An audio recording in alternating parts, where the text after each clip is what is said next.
You know how every neighborhood has that one person?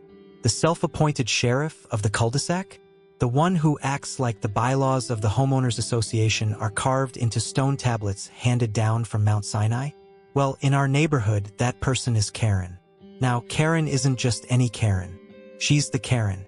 The kind of person who wakes up every morning and chooses chaos, but not the fun kind. No. She's the type who weaponizes rules to make everyone else's life miserable. If you've ever wondered what happens when someone takes their clipboard a little too seriously, let me introduce you to her.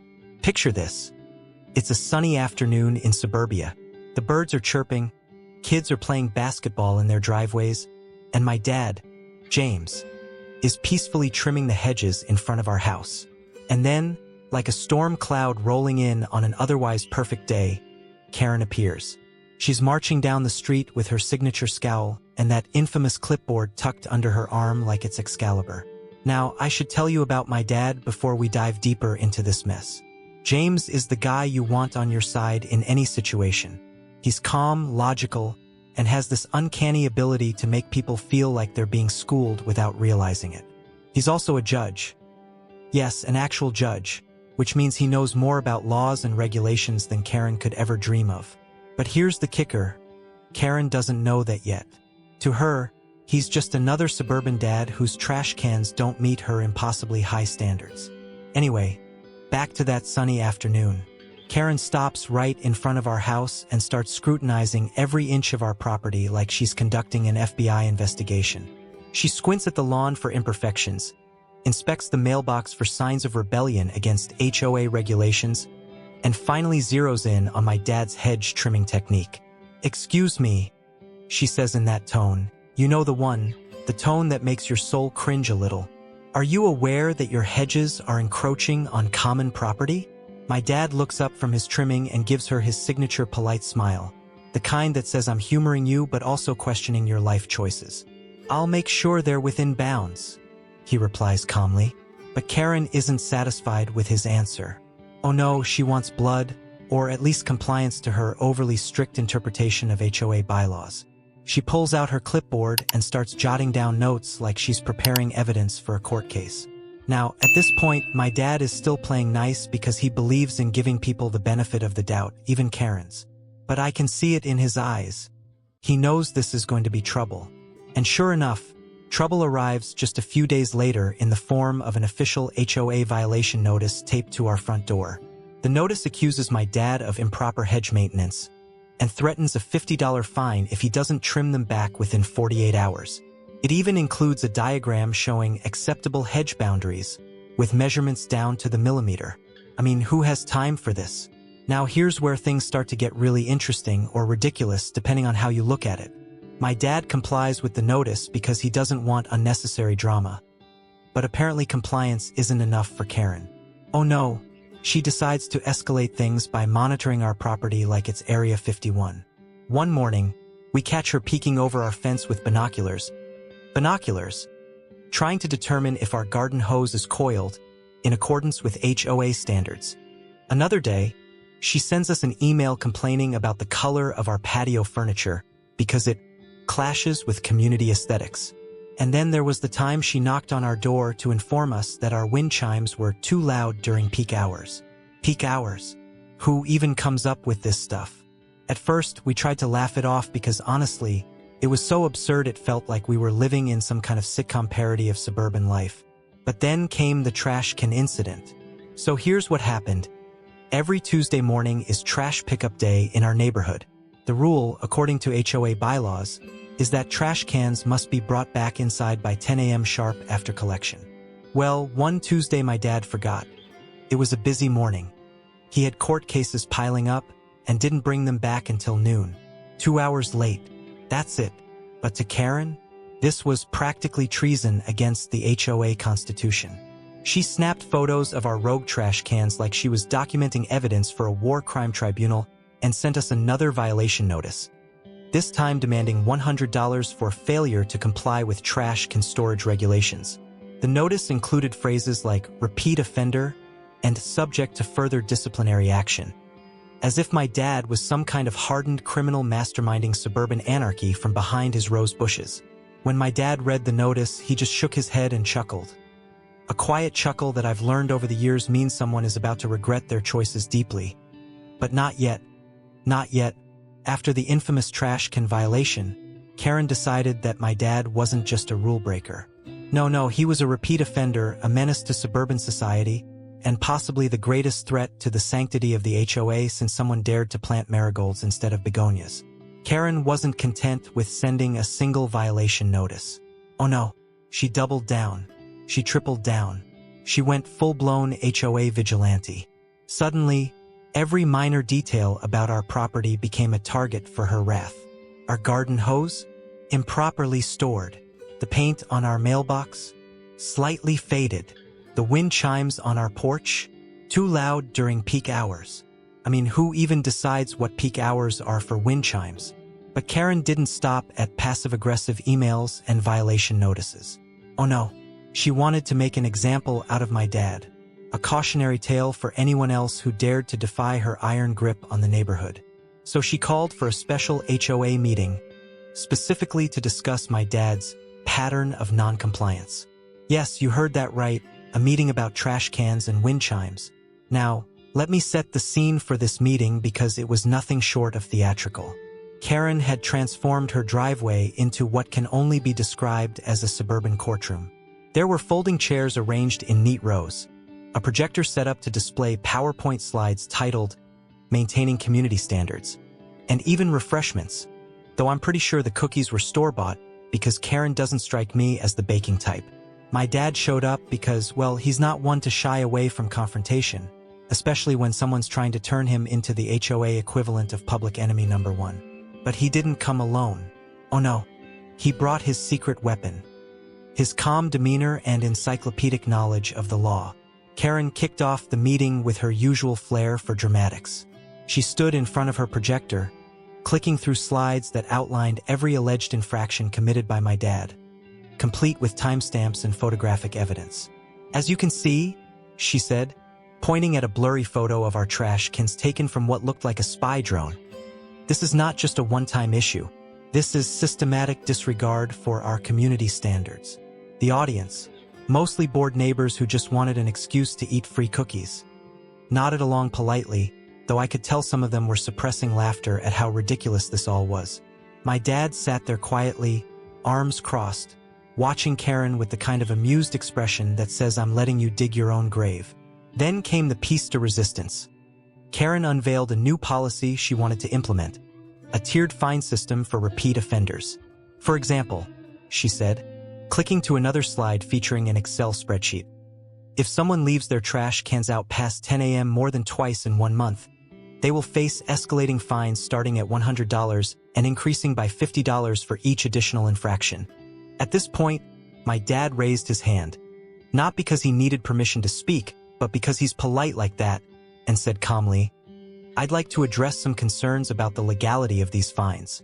Karen froze for a moment but quickly recovered, waving off his comment like it was nothing more than an annoying mosquito buzzing around her grand presentation. Well, she said with forced confidence, these fines are perfectly within the scope of HOA authority as outlined in our bylaws. My dad leaned forward slightly and said, and I kid you not, are you familiar with California Civil Code Section 1357? Karen blinked rapidly like she'd just been hit with a pop quiz she hadn't studied for. I don't think that's relevant, she stammered. Oh, my dad replied casually. It's very relevant. It outlines specific limitations on HOA enforcement actions, including fines that exceed reasonable amounts or lack proper procedural notice. You could hear a pin drop in that driveway as Karen's confidence started to crack like cheap porcelain under pressure. My dad continued, because once he starts quoting legal statutes, there's no stopping him, explaining how several of her proposed policies violated state law and could potentially expose the HOA to legal liability if implemented without proper review. Karen tried to interrupt him multiple times but kept tripping over her words like someone who suddenly realized they were way out of their depth. Meanwhile, my dad remained calm and collected, a stark contrast to Karen's increasingly frantic attempts to regain control of the situation. By the end of his explanation, which included references to case law and examples from other HOAs that had been sued for similar overreach, Karen looked like she wanted to crawl under her projector screen and disappear forever. The neighbors were whispering amongst themselves now, clearly enjoying this unexpected turn of events far more than they'd enjoyed Karen's PowerPoint slides about trash cans. And then came the moment that truly broke Karen. My dad pulled out his business card, the one with his official title as Judge James, last name, and slid it across the table toward her without saying a word. Karen stared at the card like it was radioactive before slowly picking it up with trembling hands. Her face turned several shades paler as she realized who she'd been messing with all this time. A man who literally makes decisions about laws for a living. The meeting ended shortly after that because, well, what else could Karen say at that point? She mumbled something about needing more time to review her policies and practically sprinted back into her house while everyone else stayed behind to enjoy the cookies and gossip about what had just happened. And my dad? He walked home calmly with that same amused smile on his face, the kind that says justice has been served. The very next day, no exaggeration, my dad gets another letter in the mail from the HOA. And guess who signed it? That's right, Karen. Except this time, it wasn't just another petty violation notice. Oh no. She had escalated things to a formal complaint about my dad's disruptive behavior at the meeting. Disruptive behavior. The man sat there calmly quoting legal statutes while she flailed around like a fish out of water. But apparently, in Karen's world, calmly dismantling her entire argument with facts and logic qualifies as disruptive. The letter demanded that my dad attend a disciplinary hearing with the HOA board to address his pattern of non-compliance and disrespect for community leadership. Community leadership. I don't know what's funnier, the fact that she referred to herself as a leader or the fact that she thought my dad was going to take this seriously. Now, let me tell you something about my dad. He loves a good challenge. He wasn't angry when he read that letter. He was delighted. You could see it in his eyes. The same look he gets when someone tries to argue with him about parking laws or constitutional rights. He lives for this kind of thing. So instead of ignoring the letter or firing off an angry response, he decided to play along. The hearing was scheduled for the following week at, you guessed it, Karen's house. Because apparently, nothing screams professional disciplinary process like folding chairs in someone's living room next to a scented candle that smells like fake lavender. My dad showed up right on time, dressed in his usual suit and tie because, as he likes to say, if you're going to deal with nonsense, at least look good doing it. Karen was already there, of course, sitting at the head of her dining table like she was presiding over a Supreme Court case. She had her clipboard, obviously, a stack of papers that I'm pretty sure were just printouts of HOA bylaws, and a smug expression that said she thought she'd finally cornered my dad. The rest of the HOA board members were there too. 3 other neighbors who looked like they'd rather be anywhere else but were probably guilt-tripped into showing up by Karen. They all avoided eye contact with my dad as he walked in and took his seat across from Karen because, let's be honest, they knew exactly how this was going to go down. Karen started the hearing with what can only be described as an opening monologue. She went on and on about how important it is to uphold community standards and how my dad's actions were undermining the integrity of the neighborhood.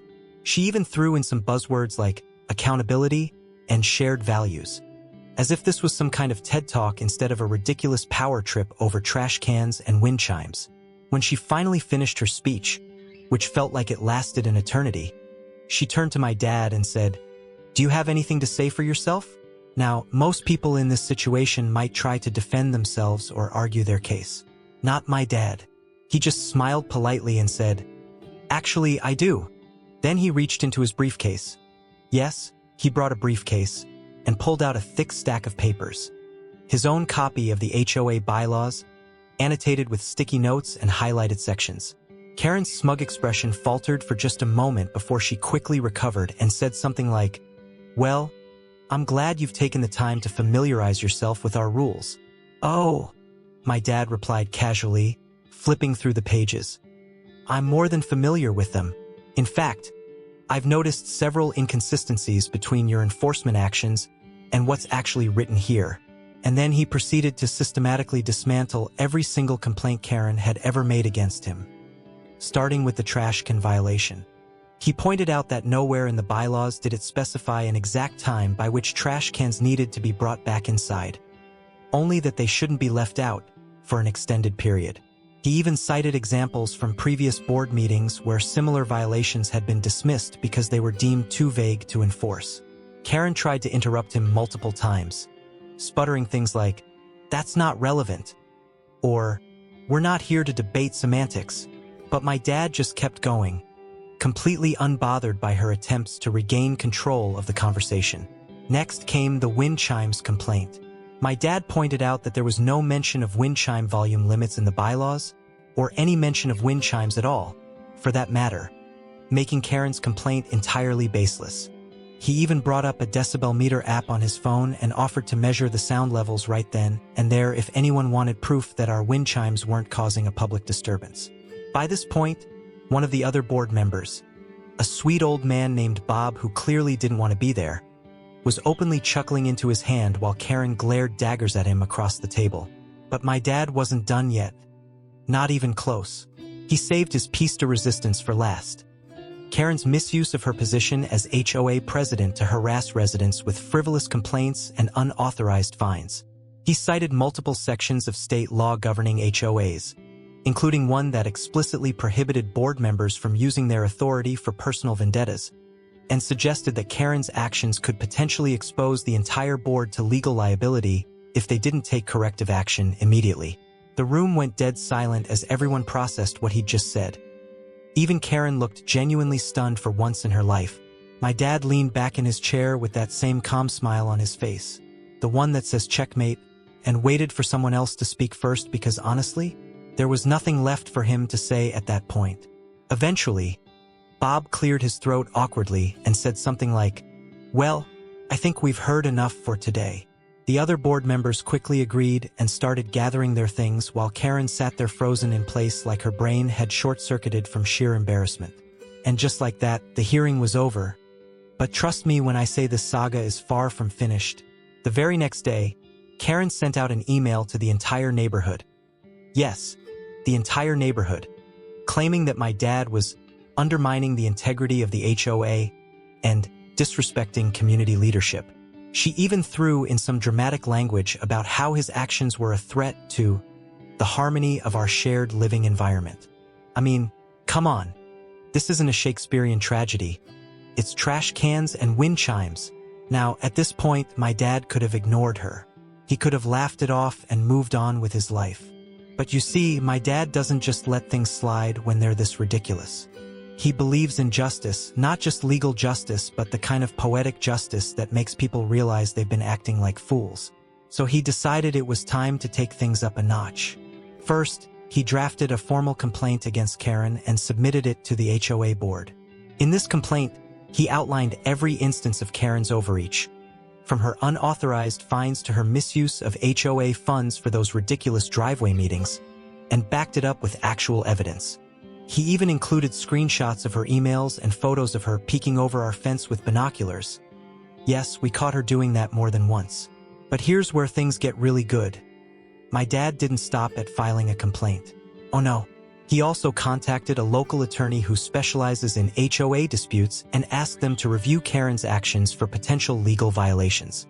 The attorney found multiple issues, including one particularly juicy detail. Karen had been fining residents without proper board approval, which is a big no-no under state law. Armed with this information, my dad sent Karen a cease and desist letter, officially warning her that if she continued her antics, she'd be facing legal action not just from him but potentially from other residents as well. And let me tell you, nothing shuts down a self-righteous HOA tyrant faster than the threat of a lawsuit. But wait, there's more. My dad didn't stop there because he wanted to make sure Karen learned her lesson for good. So he organized a neighborhood meeting, not at Karen's house but at the local community center, where he invited everyone to come and discuss their experiences with the HOA under Karen's leadership. The turnout was incredible. People showed up with their own stories about Karen's ridiculous complaints, like the guy who got fined for having non-regulation Christmas lights, or the woman who received a violation notice because her dog barked too enthusiastically. By the end of the meeting, it was clear that Karen wasn't just annoying. She was actively making everyone's lives worse. And then came the piece de resistance. My dad proposed a vote to remove Karen from her position as HOA president. The room erupted in applause because, honestly, everyone had been waiting for someone to step up and do this for years. The vote passed unanimously, except for one abstention from Karen herself, and just like that, her reign of terror was over. Now you'd think Karen would take this as an opportunity to step back and reevaluate her priorities. But nope. She tried to appeal the decision by claiming it was procedurally invalid, because she hadn't been given enough notice about the meeting. My dad calmly pointed out that she'd received an email invitation 2 weeks in advance and even RSVP'd herself, which pretty much killed her argument on the spot. So what happened next? Well, without her position as HOA president, Karen lost all her power, and let me tell you, she did not handle it well. She stopped showing up to neighborhood events entirely and started avoiding people whenever she saw them outside. At one point, she even put her house up for sale, but then took it off the market when she realized no one wanted to buy property from someone who'd become infamous as that crazy HOA lady. As for my dad, he became something of a local hero after all this went down. People started calling him Judge James, even outside of court, because they loved how he stood up to Karen and restored sanity to the neighborhood. Some neighbors even joked about nominating him for HOA president, which he politely declined because honestly, he has better things to do than deal with lawn height regulations all day. And our trash cans? They're still out there every Tuesday morning like clockwork. But now we bring them back inside whenever we feel like it because guess what? No one cares anymore. So what's the moral of this story? Well, first of all, don't mess with my dad unless you're prepared to get schooled in both law and common sense. But more importantly, don't let people like Karen ruin your life with their petty power trips. Stand up for yourself when you know you're in the right, and if you can sprinkle in some poetic justice along the way, even better. Alright folks, that's it for today's story. If you enjoyed hearing about how my dad took down an HOA tyrant one trash can at a time, don't forget to like this video, share it with your friends, comment below with your own HOA horror stories, and most importantly, subscribe to my channel for more hilarious tales of suburban drama. Thanks for watching.